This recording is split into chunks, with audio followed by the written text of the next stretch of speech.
achamos quem é Cristo e o que nós temos que viver por Ele, associando com os problemas e as dificuldades que nós encontramos na igreja ou na célula. E aí dizemos, não, mas eu não vou mais, porque, tem acontecido aquilo outro. Não, porque eu não consigo me relacionar. Eu não consigo falar. É isso, é aquilo. E começa a colocar desculpas, começa a olhar o natural, começa a perceber somente os problemas e as dificuldades. Isso é um sinal que a sua intensidade do seu amor por Jesus está lá embaixo. Porque quando nós amamos a Jesus, acima de todas as coisas, nós estamos olhando por cima dos problemas. Nós estamos olhando por cima das indiferenças. Nós estamos olhando por cima daquilo que não nos agrada. Porque a essência do nosso amor não é a célula. A essência do nosso amor não é pessoas. A essência do nosso amor não é o estar juntos. Mas a essência do nosso amor se chama Jesus Cristo. A essência do nosso amor é Jesus. Quando nós te pedimos para você nos ajudar em algo sobre, como falei aqui, sobre as mídias sociais, você não vai estar fazendo porque você ama o pastor, você não vai estar fazendo apenas porque você está debaixo da cobertura desta casa. Mas se você se engajar conosco, você vai estar fazendo isso por causa do seu amor a Jesus. E isso não tem a ver com pessoas. É o seu amor a Jesus. É o seu amor a Jesus. É o seu amor a Jesus. Sabe, queridos, muitas vezes nós confundimos o amor a Jesus com o amor à igreja.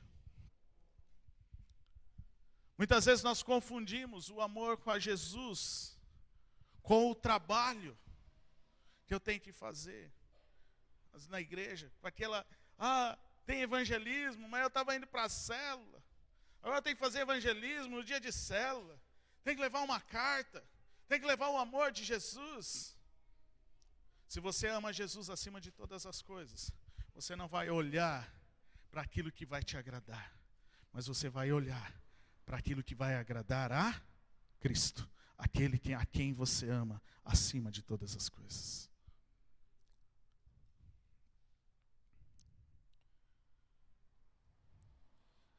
Aqui a palavra grega que traz essa tradução de abandonar, ela tem um significado bem abrangente.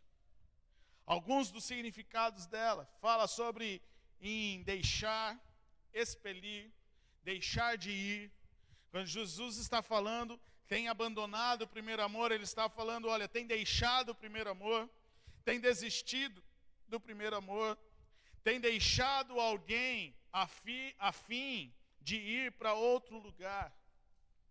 E se você pegar todas as expressões que esta palavra no grego traduz como abandonar, você vai perceber que essas expressões não têm a ver com um acidente na nossa vida. Nós não deixamos de amar a Deus por um acidente, mas nós deixamos de amar a Deus por uma ação intencional e voluntária da nossa parte. Quando o nosso amor por Deus se esfria, não é porque aconteceu um problema hoje, então eu vou abandonar Deus. Não. Quando você abandona Deus, é porque você já tem passado por um processo de se esfriar em Deus.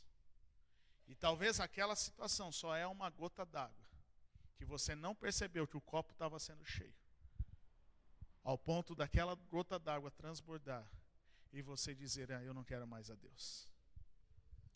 Porque deixar Deus, abandonar a Deus, é uma ação voluntária e intencional da nossa parte. E quando Jesus está falando, deixastes o primeiro amor, Ele está dizendo, olha, vocês têm feito as coisas, mas vocês têm deixado de lado, intencionalmente e voluntariamente, ninguém tem forçado nada, ninguém tem obrigado a nada, mas vocês têm deixado voluntariamente e intencionalmente, deixado de me amar. Deixado de fazer as coisas por amor. Quando eu falo voluntariamente e intencionalmente, eu estou dizendo que nós estamos escolhendo deixar de amar a Jesus. Nós estamos escolhendo em deixar a lenha do lado da fogueira e não dentro da fogueira. Nós estamos escolhendo em se afastar da fogueira e deixar com que ela acabe em cinzas. Quantos estão entendendo o que eu estou dizendo? Deixar o primeiro amor é algo intencional que nós fazemos. Eu quero rapidamente falar sobre 4 aspectos que apagam a intensidade desse amor na nossa vida. 4 aspectos que, ao invés de ser lenha na fogueira, acabam sendo um balde de água na fogueira. O primeiro aspecto é o convívio com o pecado. O convívio com o pecado. Mateus, capítulo 24, versículo 12, diz, na versão corrigida, diz assim, ó: e por se multiplicar a iniquidade, o amor de muitos esfriará. O que é interessante ver nesse texto é que o amor de muitos se esfriará.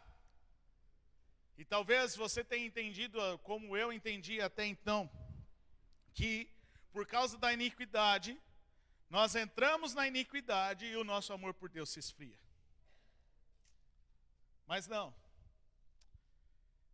necessariamente. Porque nós sabemos que uma vida deliberada no pecado nos afasta e nos deixa longe de Deus. Mas conviver com o pecado apaga a intensidade do amor de Deus na nossa vida.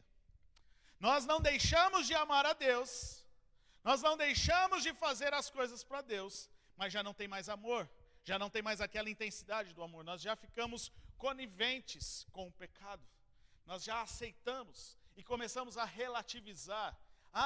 Pornografia não tem problema, a masturbação infantil é saudável, pornografia infantil é saudável. O que estão tentando colocar goela abaixo na sociedade, não sei se vocês viram esses dias, a Unicef, dizendo que a pornografia infantil é saudável para a criança, que desde pequeno ela pode ver pornografia e estar associada à pornografia. Uma mentira de Satanás, uma mentira satânica que nasceu direto do inferno para querer atingir as nossas crianças. Sabe, queridos, mas o problema não é a mentira de Satanás. O problema é que muitas vezes nós, como cristãos, nós não ficamos indignados com essas coisas. Nós achamos que é normal. É normal eles falarem isso. É normal ter uma vida de lascívia. É normal hoje o jovem casar, fazendo sexo antes do casamento.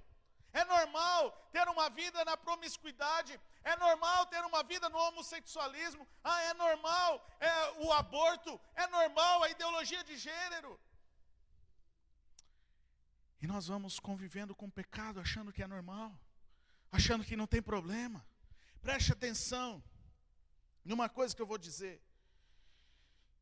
Eu não estou dizendo que nós temos que ser intolerantes a essas coisas, não. Eu não estou dizendo que nós temos que agora ser ativistas cristãos e dizer, você vai para o inferno porque você faz isso, sai de perto de mim, eu não quero você perto de mim porque você é um pecador, porque você é um homossexual, porque você é isso ou você é aquilo. Não, eu não estou dizendo isso. Muito pelo contrário, nós precisamos amar essas pessoas. Nós precisamos amar essas pessoas porque o que as pessoas fazem não define a identidade delas. O que define a identidade delas é quem Jesus Cristo é ou se revela a elas. E o nosso papel é apresentar Jesus para que essa identidade de ser filho de Deus seja revelada no coração dessas pessoas.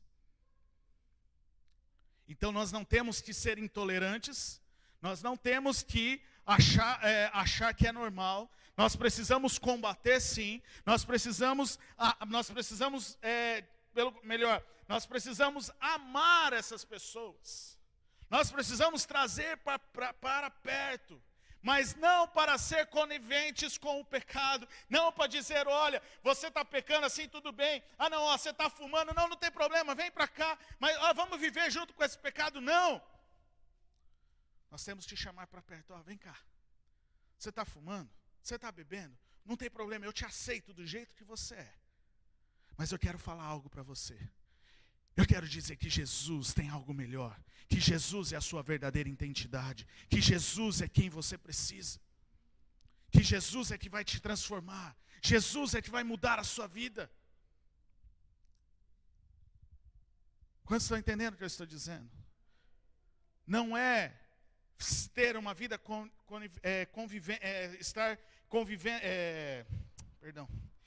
não é ter o convívio com o pecado. Mas, queridos, nós como cristãos, não podemos achar o pecado como algo normal. Porque o dia que nós como cristãos acharmos que o pecado é normal à nossa volta, mais cedo ou mais tarde, nós vamos achar que este pecado é normal na nossa vida.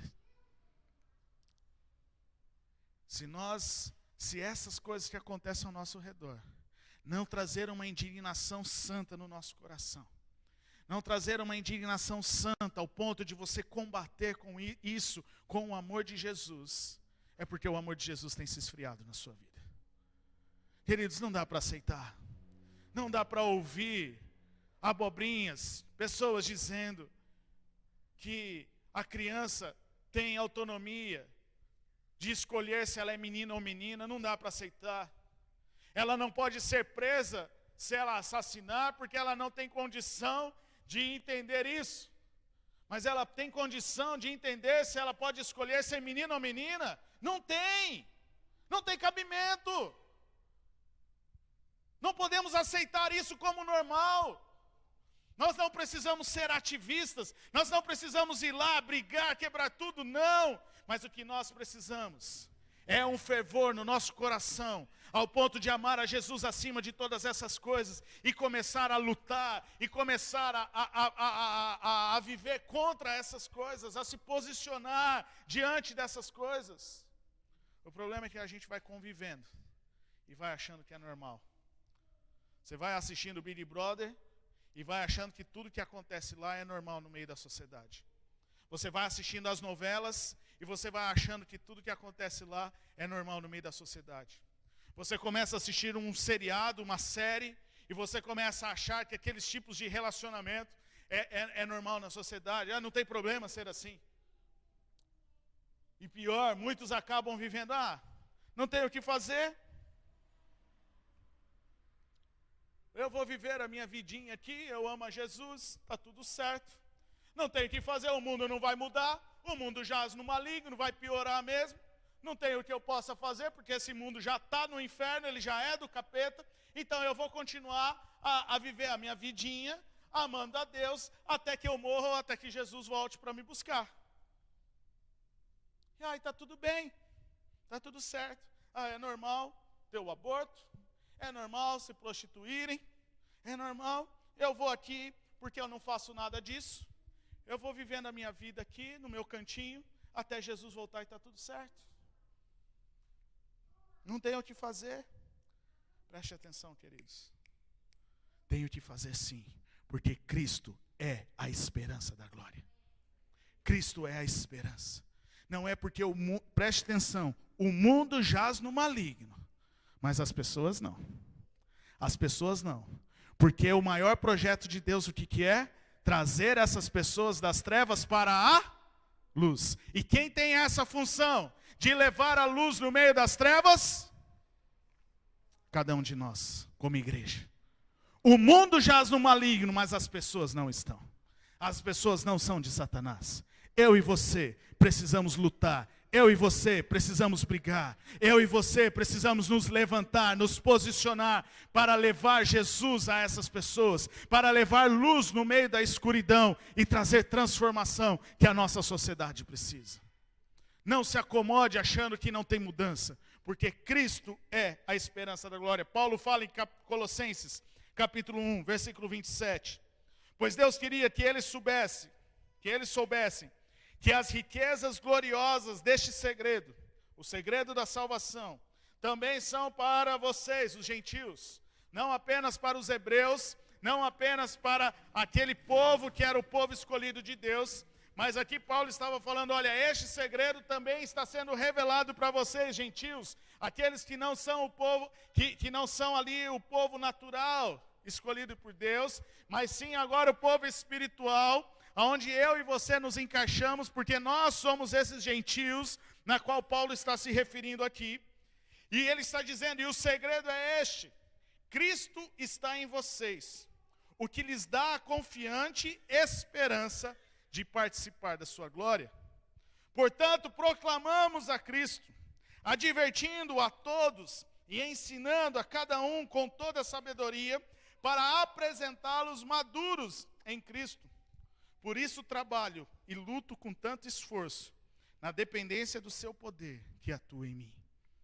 Paulo está dizendo, olha, o segredo que Cristo quer é revelar a vocês que o que dá a confiança é a esperança na glória.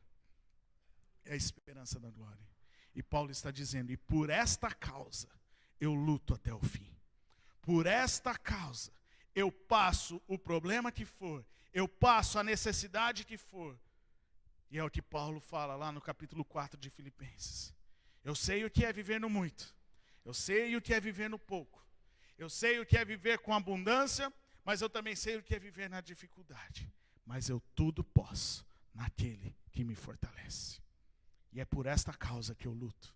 É por causa dessa esperança. Por causa da esperança de Cristo na glória, que eu luto. Que eu não sou conivente com o pecado. Que eu não relativizo o pecado achando que é normal, achando que está tudo certo.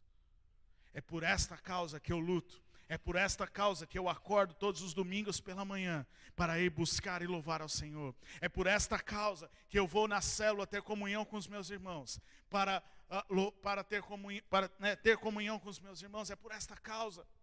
Por causa da esperança que há em Cristo, na glória de Deus.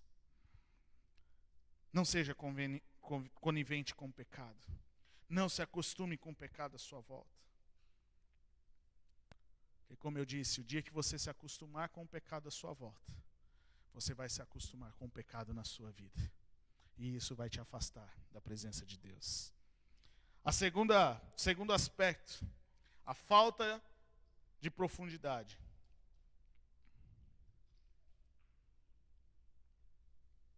A falta de profundidade em Deus é um balde de água que você pode jogar na sua fogueira, se você quiser apagar. Olha que, agora Lucas, falando, a gente leu o texto de Mateus, agora lendo o texto de Lucas, falando sobre a parábola do semeador. Lucas está colocando nas palavras de Jesus, olha, as sementes no solo rochoso representam os que ouvem a mensagem e a recebem com alegria. Ficam contentes, alegres com aquilo que receberam, com aquela mensagem. Mas uma vez, porém, que não têm raízes profundas, creem apenas por um tempo, e depois se desanimam. Numa outra versão diz, e depois se desviam, quando enfrentam provações. Sabe, queridos, um relacionamento superficial com Cristo nos leva a esfriar o nosso amor por Ele. Se você for ver tudo na nossa vida, se não houver profundidade, não tem qualidade. Tudo na nossa vida, se não tiver profundidade, não tem qualidade. Se você vai construir, se não houver profundidade, se não tiver o alicerce, aquela casa, aquele prédio não para em pé. Não se tem qualidade. Porque num vento ou numa tempestade, aquele prédio pode cair. Uma árvore, se ela não tem profundidade, se as suas raízes não são profundas, ela não tem qualidade, porque ela não consegue absorver os nutrientes necessários para que ela fique em pé. Numa tempestade, ela vai cair. Num tempo de seca, ela pode secar. Se ela não tiver profundidade, ela morre. Aquela árvore morre. Um relacionamento, um casamento, se não houver profundidade, se não houver a intimidade dentro do casamento, e eu não estou falando só de sexo dentro do casamento, eu estou falando de um relacionamento transparente, de um relacionamento íntimo, de poder dizer a verdade, de poder abrir o coração sem ser julgado, poder abrir o coração com o seu cônjuge sem ser criticado, sem ser julgado, ser taxado como alguém errado.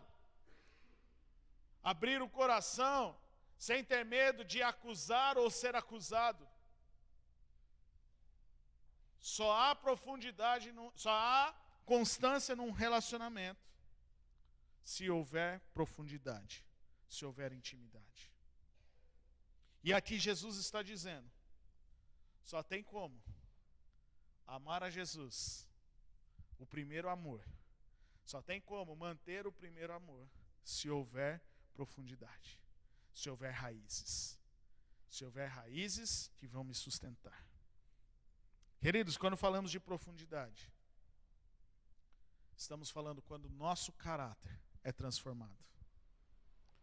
Quando o nosso caráter é transformado.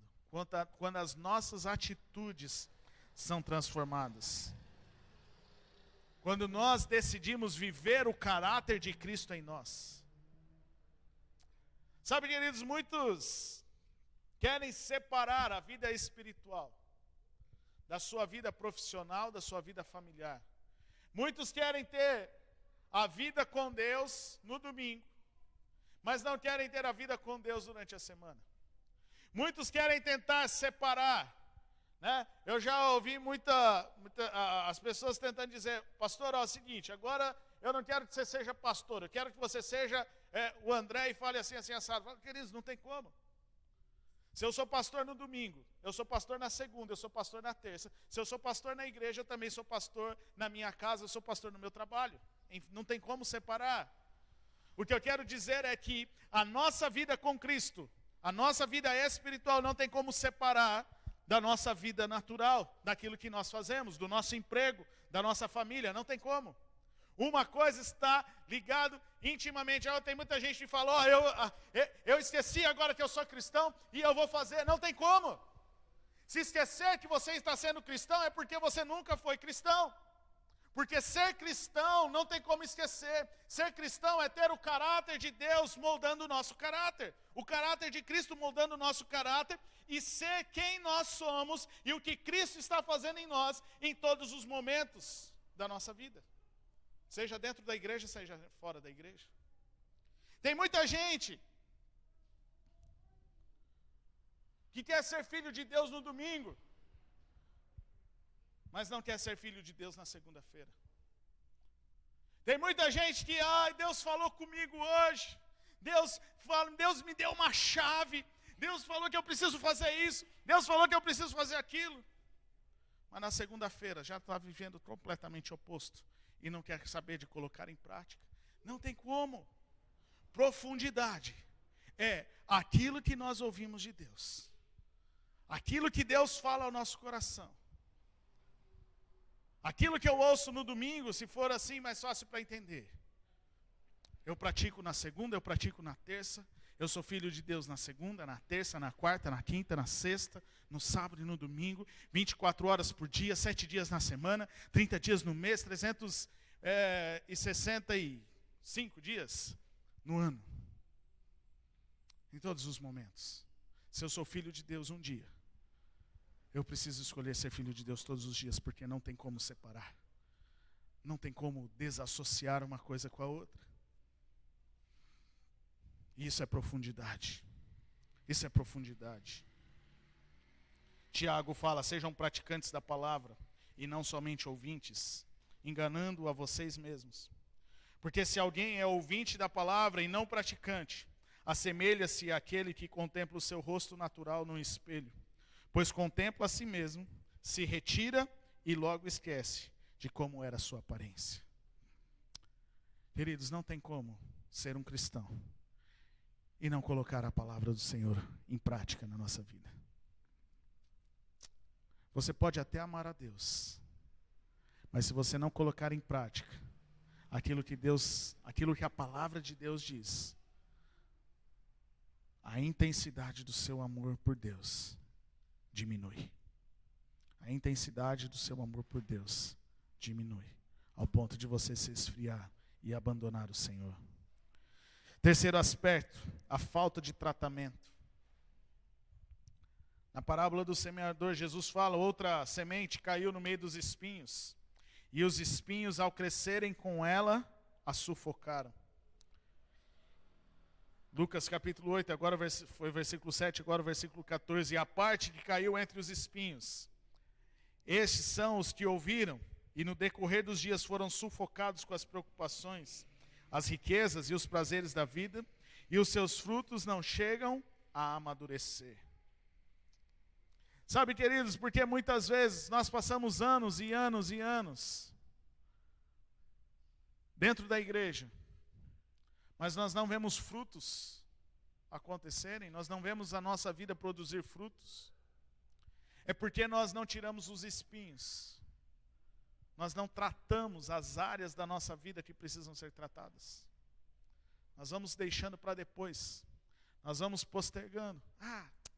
Não, tem que ir lá conversar, tem que ir lá pedir perdão, tem que ir lá abrir meu coração, mas vou ir levando.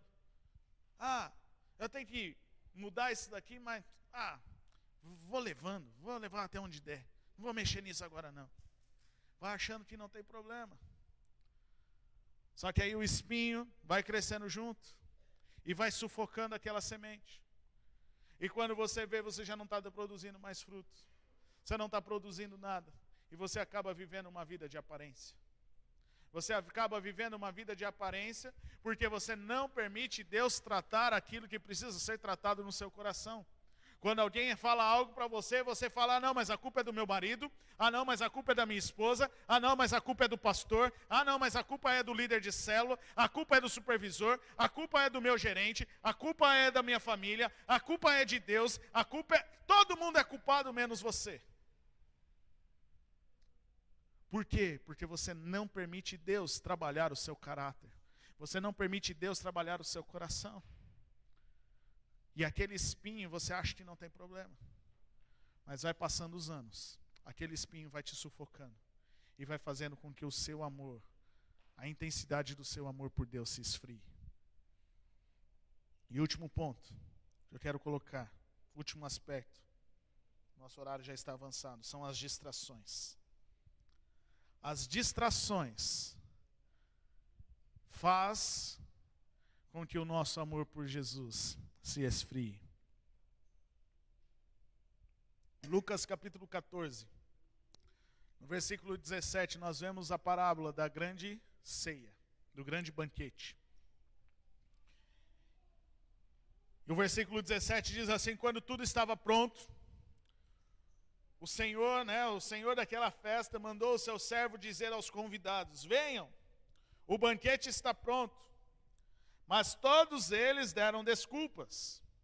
Um disse, acabei de comprar um carro e preciso inspecioná-lo. Acabei de comprar um campo e preciso inspecioná-lo. Peço que me desculpe. Outro disse, acabei de comprar 5 juntas de bois e quero experimentá-las, sinto muito.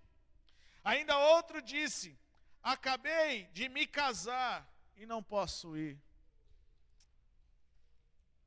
Queridos, preste atenção.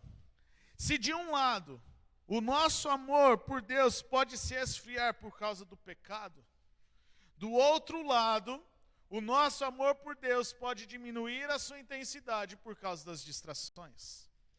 E essas distrações não são necessariamente um pecado. É pecado casar? Aqui comigo. É pecado casar? É pecado ter carro? É pecado ter casa? É pecado viajar? Não é. Não é pecado. Mas muitas vezes são distrações que nos impedem de buscar a Deus. Que nos impedem que o nosso amor seja de uma maneira forte em Deus. Quantos estão entendendo o que eu estou dizendo? Tem gente que casa e para de vir na igreja, pastor, a correria do casamento. Agora tem muita coisa para fazer. Aí tem filho, pastor, está uma correria, tem os filhos. Ah, pastor, é que eu comprei um carro, agora eu estou indo visitar a minha família. Ei, presta atenção. Deus quer liberar bênçãos sobre a sua vida, para te aproximar, e porque Ele ama você, mas não para te afastar. A bênção de Deus, ela só te afasta se você não usar com equilíbrio. Ah, pastor, é bênção de Deus. Nunca vou me afastar da igreja, nunca me afastar de Deus. Se você não tiver equilíbrio naquilo que Deus está te abençoando, você se afasta sim. Mesmo sendo bênção de Deus. Porque Deus não te dá as coisas, presta atenção, Deus não te dá as coisas porque Ele quer algo em troca. Deus te dá as coisas porque Ele te ama. Porque você obedece a Ele. Porque você pratica a palavra. Então Ele te abençoa. Não, pastor, mas é fruto do meu trabalho. Pode até ser fruto do seu trabalho.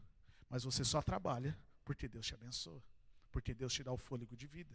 Porque Deus tem o prazer em te abençoar. Deus tem o prazer em te abençoar. E nós precisamos ter o cuidado, porque essas distrações, muitas vezes faz com que a intensidade do nosso amor para com Deus diminua.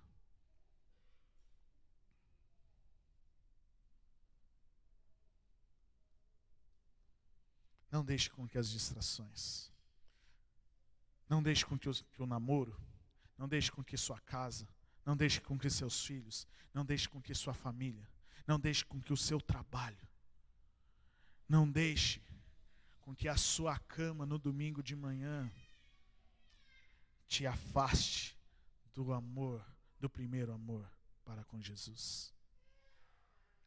Não deixe